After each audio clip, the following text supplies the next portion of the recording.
الحمدللہ رب العالمین والعاقبۃ للمتقین والصلاۃ والسلام علی سید الانبیاء والمرسلین وعلی آلہ الطیبین واصحابہ الطاہرین اما بعد فاعوذ باللہ من الشیطان الرجیم بسم اللہ الرحمن الرحیم یا ایہا الذین آمنوا کتب علیکم الصیام کما کتب علی الذین من قبلکم لعلکم تتقون آمنت باللہ صدق اللہ مولانا العظیم وصدق رسولہ النبی الکریم الامین ان اللہ وملائکتہ یصلون علی النبی یا ایہا الذین آمنوا صلوا علیہ وسلموا تسلیما اللہم صلی علی سیدنا و مولانا محمد وعلی آل سیدنا و مولانا محمد وبارک وسلم وصلی علیہ الصلاۃ والسلام علیک یا سیدی یا رسول اللہ وعلی آلک و اصحابک یا سیدی یا خاتم النبیین۔ رمضان المبارک کا عظمتوں والا مہینہ اللہ کے فضل سے شروع ہو رہا ہے، اور روزوں کے متعلق خالق کائنات نے ارشاد فرمایا یا ایہا الذین آمنوا کتب علیکم الصیام کما کتب علی الذین من قبلکم لعلکم تتقون۔ اے ایمان والو، تم پہ روزے فرض کیے گئے جیسا کہ تم سے پہلے لوگوں پر فرض ہوئے، تاکہ تم پرہیزگار بن جاؤ۔ روزے کے بہت سارے مقاصد ہیں، ان میں سے ایک مقصد رب ذوالجلال نے یہ بیان فرمایا کہ روزہ تقویٰ کے حصول کا ذریعہ ہے۔ روزہ رکھنے سے بندہ متقی بن جاتا ہے، اور جو شخص متقی ہوتا ہے وہ اللہ تعالیٰ کے قریب ہوتا ہے۔ ان اکرمکم عند اللہ اتقاکم۔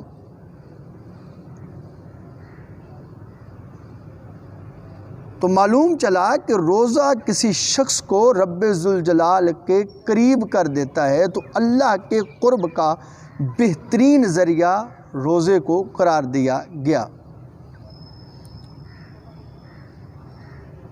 اللہ تعالیٰ نے انسان کے اندر مختلف جذبات رکھے ہیں۔ انسان کا یہ سینہ جذبات سے بھرپور رہتا ہے، اور قلب کا آئینہ مختلف کیفیات سے منعکس رہتا ہے۔ کبھی اس دل پر خشیت کا غلبہ ہوتا ہے، اور یہ انسان خوف سے کپ کپانے لگتا ہے۔ کبھی بیچاروں اور ضعیفوں کو دیکھ کر غم سے بوجھل ہو جاتا ہے۔ کبھی یہ مشاہدہ فطرت کے حسین منظر کو مرکز نگاہ بنا کر محو دید ہو جاتا ہے۔ پھر محبت کی جولانیاں اثر دکھاتی ہیں، اور یہ اپنی دنیا کی ساری متاع نیاز کسی محبوب کے استغنا پر نثار کر دیتا ہے۔ یہ جذبات ہیں جو ایک انسان کے سینے کے اندر، دل کے اندر پائے جاتے ہیں۔ ہر انسان کے دل کے آئینے میں احساس کے مختلف رنگ جھلکتے ہیں،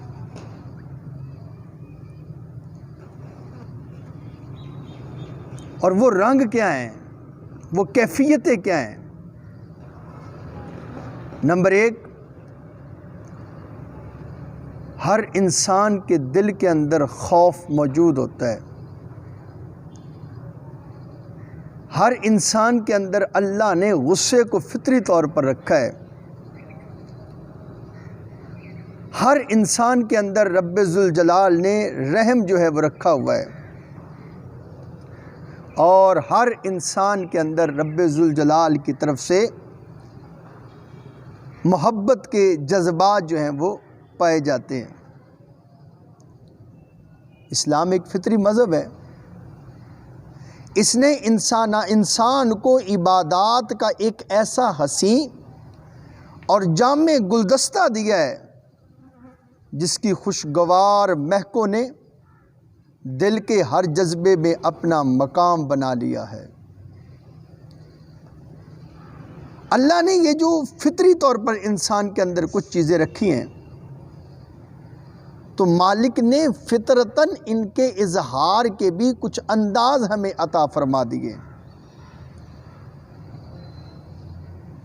ڈرنا اور خوف کھانا انسانی فطرت ہے، مگر اسلام نے بتایا کہ دل کی دنیا پر جب خشوع و خضوع کا غلبہ ہو اور خوف سے دل ہلنے لگے تو اب اس کا اظہار کیسے کرنا ہے؟ تو نگاہ جھکا کر اپنے ہاتھوں کو باندھ کر دست بستہ کسی مالک کی بارگاہ میں حاضر ہو جائے اور جلال کے قدموں میں خشیت اپنا سر جھکا دے. اس کو اصطلاح شریعت میں نماز کا نام دے دیا گیا. خوف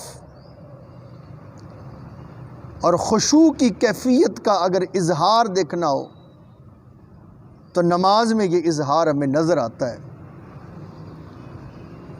اور پھر بھائیو، اللہ نے فطری طور پر انسانوں کے اندر رحم کرنے، ترس کھانے کا ایک جذبہ رکھا ہے. انسان کسی غریب کو دیکھ کر، کسی دکھی کو دیکھ کر اس پر رحم آتا ہے اور بندہ چاہتا ہے کہ اس کے دکھ کو بانٹ لے، اس کی تکلیف کو بانٹ لے. تو اللہ تعالیٰ نے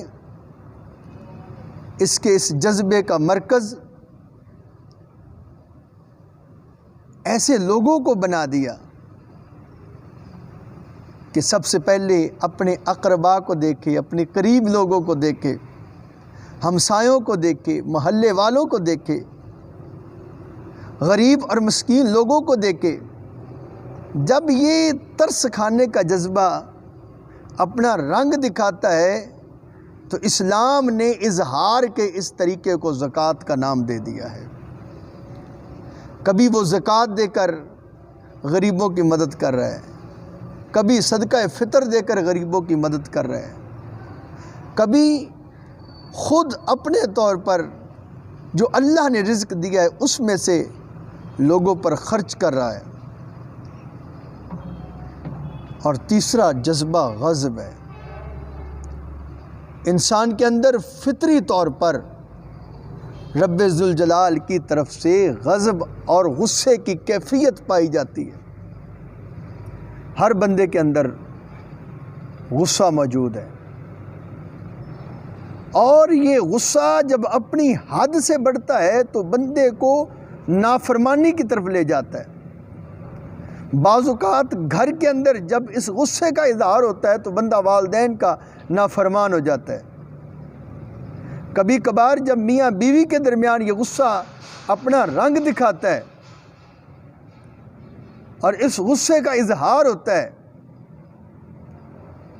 اور وہ کیفیت سامنے آتی ہے تو میاں بیوی کا تعلق جو ہے وہ ہمیشہ کے لیے طلاق کی صورت بن کر ٹوٹ جاتا ہے. کبھی غصہ کسی کمزور پر آتا ہے تو انسان کسی پر ظلم کر بیٹھتا ہے اور شیطان جو بندے کا ازلی دشمن ہے وہ بندے کو اس طرف مائل کر دیتا ہے اور ظلم اور زیادتی انسان کے ہاتھوں سے سرزد ہو جاتی ہے۔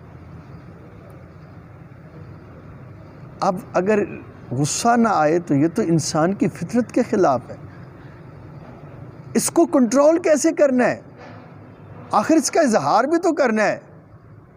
رب ذوالجلال نے اس کے اظہار کا ایک طریقہ رکھ دیا کہ غصہ اپنوں پہ نہیں کرنا، غصہ والدین کے سامنے نہیں کرنا، غصہ کسی غریب پر ظلم کر کے اس کا اظہار نہیں کرنا۔ اگر تو نے اپنا جذبہ دکھانا ہے، غصے اور غضب کی کیفیت کو واضح کرنا ہے، اور تو اگر چاہتا ہے کہ تیرا یہ غصہ بھی اللہ کی عبادت کے رنگ میں ڈل جائے، تو تیرے لیے جہاد کی ایک صورت بنا دی گئی۔ تجھے غصہ آئے تو اللہ کے دشمنوں پہ آئے، تجھے غصہ آئے تو رسول اللہ کے دشمنوں پہ آئے۔ اس کیفیت کا نام جو ہے وہ جہاد رکھ دیا گیا۔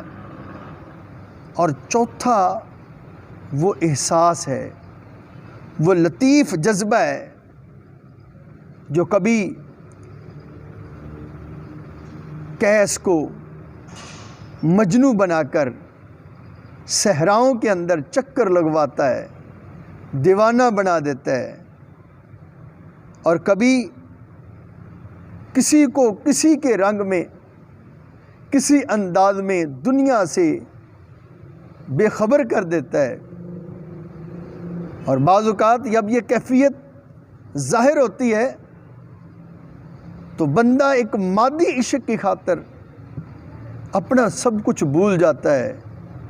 تو رب ذوالجلال نے ایک مسلمان کے لیے اس لطیف جذبے کو اس انداز میں رکھا کہ بندے، اگر تو اس چیز کا اظہار کرنا چاہتا ہے، اگر تو چاہتا ہے کہ تو کسی کے ساتھ اپنی محبت کا اظہار کرے، اپنے پیار کا اظہار کرے، اور تو دیوانہ وار کسی کے لیے اپنا گھر بار چھوڑ کر نکلے، صحراؤں اور میدانوں کے اندر اس کی یاد کے اندر گم ہو جائے، تو اس کی پہلی صورت حج کی صورت میں تجھے میدان عرفات کے اندر جمع کر دیا گیا کہ جب ایک لباس کے اندر ایک رنگ میں رنگے ہوئے ہزاروں لوگ مالک کی بارگاہ میں جمع ہوتے ہیں تو سب کی ایک ہی کیفیت ہوتی ہے کہ مالک کا عشق ہے، رب کا عشق ہے، لبیک اللہم لبیک کی صدائیں آتی ہیں، لبیک اللہم لبیک کی صدائیں آتی ہیں، اور دنیا کے ساری باتیں، دنیا مادیت ساری کی ساری دم توڑ جاتی ہے، اور بندہ اپنے مالک کے لیے اپنے مالک کو یاد کر رہا ہوتا ہے اور اس محبت کا اظہار کر رہا ہوتا ہے۔ اور پھر اسی محبت کی ایک اور صورت تیرے لیے اور میرے لیے رکھ دی گئی کہ کبھی بندہ کسی مادی عشق میں اگر جو ہے وہ مبتلا ہو جائے تو بندہ اپنا کھانا پینا بھول جاتا ہے، دنیا کی خواہشات کو انداز کو بھول جاتا ہے، کسی کی خبر نہیں رہتی۔ اگر بندے تو نے اس کا بھی اظہار کرنا ہے تو تیرے لیے روزے کی کیفیت رکھ دی گئی، تیرے لیے رمضان کا مہینہ بنا دیا گیا۔ اگر تو نے کسی کے لیے بھوکا رہنا ہے، اگر کسی کے لیے کھانا پینا چھوڑنا ہے، اگر کسی کے لیے اپنی خواہشات کو قربان کرنا ہے تو وہ کسی اور کے لیے نہ کر۔ تو اگر اس عمل کو بھی عبادت بنانا چاہتا ہے تو پھر یہ کام بھی اپنے معبود برحق کے لیے کر، تو اس کے لیے تیرے لیے روزہ تیرے اوپر فرض کر دیا گیا۔ اور خالق و مالک نے ساتھ اعلان کر دیا، یا ایھا الذین آمنوا کتب علیکم الصیام کما کتب علی الذین من قبلکم لعلکم تتقون۔ ایمان والو، تم پر روزے فرض کیے گئے جیسا کہ تم سے پہلے لوگوں پر فرض کیے گئے۔ کیوں فرض ہوئے؟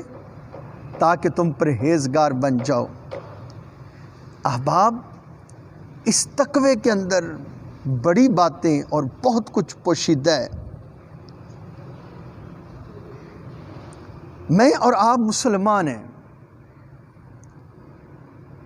اور اسی تقوی کے مفہوم کو ذرا یوں سمجھ لیجئے، قرآن مقدس سورہ بقرہ کی ابتدا میں اللہ تعالیٰ نے فرمایا الف لام میم ذالک الکتاب لا ریب فیہ ھدی للمتقین، فرمایا یہ قرآن جس میں کوئی شک نہیں ہے، یہ ہدایت ہے متقین کے لیے۔ متقین کون ہیں؟ پہلی صفت بیان کی گئی، فرمایا الذین یؤمنون بالغیب، وہ لوگ جو غیب پر ایمان لائے۔ اب غیب کیا ہے؟ ایک بندہ مومن کے عقائد کے اندر اکثر چیزیں غائب ہیں اور بندہ ان پر ایمان رکھتا ہے۔ میں اور آپ مانتے ہیں لا الہ الا اللہ، اللہ کے علاوہ کوئی معبود نہیں، وہی معبود برحق ہے۔ صبح و شام اس مالک کے سامنے ہم جھکتے ہیں، صبح و شام اس مالک کو میں اور آپ سجدہ کرتے ہیں۔ اگر پوچھا جائے جس مالک کے سامنے جھکتے ہو کیا اس مالک کو دیکھا ہے؟ جواب آتا ہے دیکھا نہیں ہے، لیکن یقین ہے، اور کامل و اکمل یقین ہے کہ کوئی ذات ہے جو وحدہ لا شریک ہے اور وہی عبادت کے لائق ہے، اور اس پوری کائنات کو پیدا کرنے والی وہی ذات ہے۔ اسی اللہ نے اس کائنات کو پیدا کیا ہے، وہی مالک اس کائنات کو بنانے والا ہے۔ دیکھا بھی نہیں، پھر بھی اس مالک کے سامنے جھکتے ہیں۔ جنت ہے، ہر بندہ اس کا اشتیاق رکھتا ہے، شوق رکھتا ہے، اس کے لیے محنت کرتا ہے، لیکن جنت دیکھی نہیں، غائب ہے۔ لیکن جو انکار کرے وہ مسلمان نہیں ہو سکتا۔ دوزخ دیکھی نہیں، لیکن اس کا یقین کرنا ضروری ہے۔ فرشتوں کو دیکھا نہیں، ماننا ضروری ہے۔ غرضے کی کتنی چیزیں ہیں جو غائب ہیں۔ اب رمضان المبارک کا مہینہ جب آتا ہے تو یہ وہ تصور ہے کہ روزہ بندے کو رب کے اس قدر قریب کر دیتا ہے کہ 11 ماہ بندے کو یہ سمجھایا گیا، بندہ اس عقیدے کی پختگی کے ساتھ جیتا ہے، لیکن روزہ اس عقیدے کو اس قدر پختہ کر دیتا ہے۔ میں نماز پڑھتا ہوں، ہو سکتا ہے ریاکاری کا کوئی شائبہ آ جائے، اور اعمال کرتا ہوں، لیکن مانتا ہوں کہ کوئی ہے، لیکن روزہ رکھنے سے میرا عقیدہ اس قدر پختہ ہو گیا، مجھے نماز پڑھنے سے پہلے یہ سمجھا دیا گیا ان تعبد اللہ کأنک ترا، کہ تو اللہ کی عبادت ایسے کر کہ جیسے تو اس کو دیکھ رہا ہے۔ اگر یہ کیفیت نہیں تو پھر یہ سوچ لیا کر کہ شاید میں نہیں دیکھ رہا، یقیناً وہ مالک تو مجھے دیکھ رہا ہے، لیکن پھر بھی جب اس کیفیت کے ساتھ میں نے عبادت کرنا تھی تو میں یہ عبادت نہ کر سکا۔ نماز میں کھڑا تھا تو خیالات کہیں سے کہیں پہنچ گئے، وہ تصور جو میرے ذہن کے اندر موجود رہنا چاہیے تھا وہ قائم نہ رہ سکا۔ لیکن رمضان المبارک کا مہینہ آ گیا، روزے آ گئے، میں نے روزہ رکھا، مصروف بھی رہا، جسم کے اندر تھکاوٹ بھی آ گئی، موسم کی شدت تھی، پیاس بھی لگ گئی، بھوک نے بھی ستایا، اکیلا بند کمرے میں تھا، دنیا کی ہر نعمت میسر تھی، ہر چیز موجود تھی، چاہتا تو پانی پی سکتا تھا، چاہتا تو کھانا کھا سکتا تھا، پیاس بھی بجھانے کا انتظام ہے، پانی بھی اور بھوک بھی مٹانے کا انتظام موجود ہے۔ ایک طرف دل مائل ہوا کہ کون کوئی دیکھ رہا ہے، کھا لے، لیکن فوراً وہ ایک جذبہ ان تعبد اللہ کأنک تراہ فإن لم تراہ فإنہ یراک، اس جذبے نے جنم لیا اور مجھے جھنجھوڑ کر کہا اگر اور کوئی نہیں دیکھ رہا تو یہ تیرا تصور کہاں پر گیا؟ کوئی اور نہیں دیکھ رہا تو پھر کیا ہے، تیرا خالق تو تجھے دیکھ رہا ہے، تیرا مالک تو تجھے دیکھ رہا ہے۔ احباب ذرا غور کیجئے کہ یہ روزہ بندے کو کس قدر اپنے مالک کے قریب کر دیتا ہے۔ اور پھر رمضان المبارک کا عظمتوں والا، شانوں والا جب مہینہ آتا ہے تو نبی کریم علیہ السلام کا فرمان ہے، حضور فرماتے ہیں کہ میری امت کو رمضان المبارک میں 5 ایسی باتیں عطا کی گئی ہیں جو اس سے پہلے کی امتوں کو نہیں دی گئی۔ یہ حضور کی امت کی خصوصیت ہے۔ پہلی بات، میں جس رب کے لیے بھوک اور پیاس کو برداشت کرتا ہوں، جس رب کے لیے میں صبح سے لے کر شام تک بھوکا رہتا ہوں، اور معدے کے خالی ہونے کی وجہ سے خاص قسم کی مہک اور بو جو ہے میرے معدے سے اٹھتی ہے اور منہ کے ذریعہ سے وہ ظاہر ہوتی ہے، اس کے بارے میں فرما دیا گیا کہ روزہ دار کے منہ کی بو اللہ کے ہاں مشک کی خوشبو سے بھی زیادہ پاکیزہ ہے۔ کس قدر روزہ دار اپنے رب کے قریب ہو جاتا ہے، کس قدر یہ قرب بڑھ جاتا ہے۔ اور احباب نبی کریم علیہ السلام نے فرمایا دوسرا انعام، جب روزہ دار روزہ رکھ لیتا ہے صبح سے لے کر شام تک، صبح صادق سے لے کر غروب آفتاب تک، جب روزہ دار روزے کی کیفیت اور حالت میں ہوتا ہے، یہ روزہ رکھتا ہے، اپنے کام کاج میں مصروف ہو جاتا ہے، اپنا وقت گزار رہا ہوتا ہے، لیکن انعام کیا ملتا ہے کہ ادھر روزہ دار روزہ رکھتا ہے، ادھر رب ذوالجلال کے فرشتے اس کی مغفرت اور بخشش کی دعائیں کرنا شروع کر دیتے ہیں۔ یہ انعام ہے روزہ دار کے لیے۔ اور تیسرا انعام نبی کریم علیہ السلام نے فرمایا، متکبر شیاطین کو اس ماہ میں قید کر دیا جاتا ہے، شیطان قید ہو جاتے ہیں، بندہ نیکی کی طرف راغب رہتا ہے۔ اور چوتھے نمبر پر نبی کریم علیہ السلام نے فرمایا، اللہ تعالیٰ ہر دن جنت کو سنوارتا ہے اور فرماتا ہے عنقریب میرے بندے اس میں داخل ہوں گے۔ اور پانچواں انعام، رمضان المبارک پورے کا پورا بخشش کا مہینہ ہے۔ حضور فرماتے ہیں جب رمضان المبارک کی آخری رات آتی ہے تو اللہ تعالیٰ لوگوں کو بخش دیتا ہے۔ اب اس کی کیفیت کیا ہے؟ نبی کریم صلی اللہ علیہ وسلم نے یوں بھی ارشاد فرمایا، حضور فرماتے ہیں، سرکار دو عالم صلی اللہ علیہ وسلم نے فرمایا کہ رمضان المبارک کا ہر دن اللہ رب العزت، ایک روایت کے اندر آتا ہے کہ 7 لاکھ اور دوسری روایت میں آتا ہے 10 لاکھ لوگوں کی اللہ بخشش فرماتا ہے۔ اور ہر ہفتے کے اختتام پر یا جمعرات کو رب ذوالجلال جتنے پورے ہفتے میں لوگوں کو بخشا ہوتا ہے اس کے برابر لوگوں کو بخشش فرما دیتا ہے۔ اور جب رمضان کی آخری رات آتی ہے تو حضور فرماتے ہیں جتنا پورے مہینے میں لوگوں کو بخشا ہوتا ہے ان کی تعداد کے برابر رب ذوالجلال لوگوں کی بخشش فرما دیتا ہے۔ اب اس جو ہے وہ حدیث پاک کے تحت صحابہ نے عرض کی، حضور کیا یہ شب قدر کی جو بخشش ہے، جو شب قدر لوگوں کو بخشا جاتا ہے، یہ اس سے یہ مراد ہے؟ فرمایا نہیں، جب مزدور اپنی مزدوری، اپنا کام مکمل کر لیتا ہے تو پھر اسے مزدوری ملتی ہے۔ رب ذوالجلال نے ایک ڈیوٹی لگائی، بندے جب اس کو مکمل کرتے ہیں تو اللہ تعالیٰ اپنے بندوں کو بطور انعام بخش دیتا ہے، اللہ تعالیٰ اپنے بندوں کی بخشش فرما دیتا ہے۔ کس قدر رحمتیں، کس قدر برکتیں، کس قدر عظمتیں رمضان المبارک کے اندر رب ذوالجلال نے ہمارے لیے رکھی ہیں۔ تو بھائیو، اللہ تعالیٰ رمضان المبارک کا یہ عظمتوں والا، برکتوں والا مہینہ ہمیں اچھے انداز میں گزارنے کی توفیق عطا فرمائے۔